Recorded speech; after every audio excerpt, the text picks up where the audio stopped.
Galit ni Durbasa, Muni, at ang kayabangan ni Lord Indra.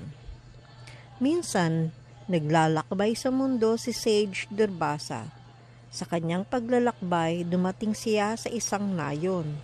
Doon nakilala niya ang isang batang lalaki na mahirap ngunit may mapagkumbaba at relihiyosong ugali. Magalang na inihandog ng batang lalaki ang isang mabangong kwintas na dala niya kay Sage Durbasa. Ang kwintas na ito ay hindi pangkaraniwan, kundi may mga banal na katangian. Lubos na natuwa si Sage Durbasa sa mapagkumbabang ugali at debosyon ng bata. Binasbasan niya ito at sinabi, "Ang kwintas na ito ay napakapalad. Ibibigay ko ito sa isang karapat-dapat na tao." Habang naglalakbay, dumating si Sage Durbasa sa langit. Doon nakita niya si demigod Indra na buong kayabangan na nakasakay sa elepanteng si Airavata.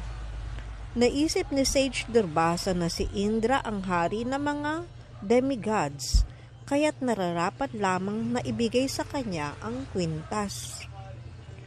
Inihandog niya ang kwintas kay Indra at sinabi, "Ang kwintas na ito ay banal at may basbas ni Diyosa Lakshmi. Ingatan mo ito, makakabuti ito para sa iyo."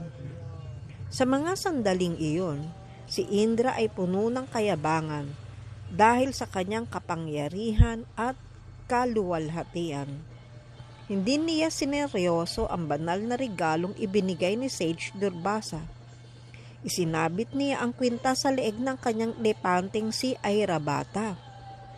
Tinanggal ni Airavata ang kwintas gamit ang kanyang trunk.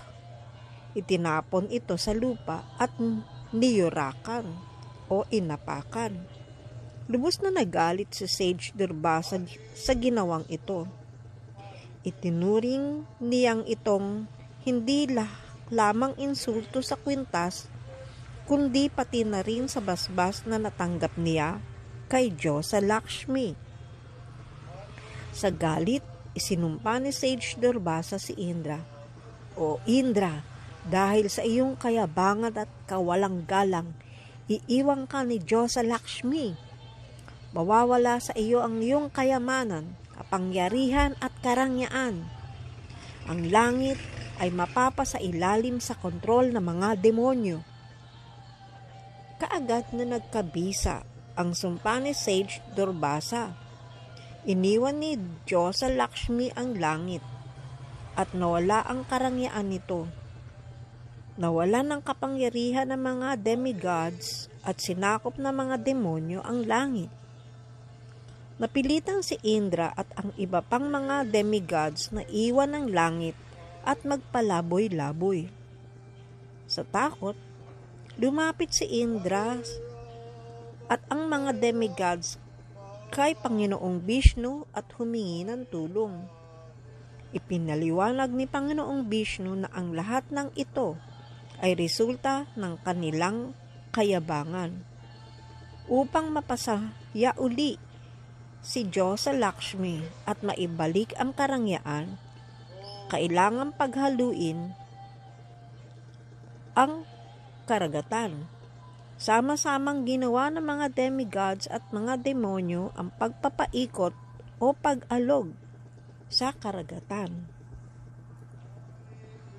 Sa pagpapaikot at pag-alog, maraming kayamanan ang lumitaw, kabilang si Diyosa Lakshmi.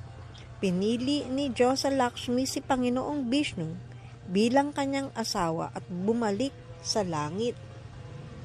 Pagkatapos nito na ibalik ang karangyaan ng langit at natalo ang mga demonyo. Ang kwentong ito ay nagtuturo sa atin na ang kayabangan ay hindi kailanman magdudulot ng kabutihan. Sundan pa natin ang mga susunod na kwento. Haribol.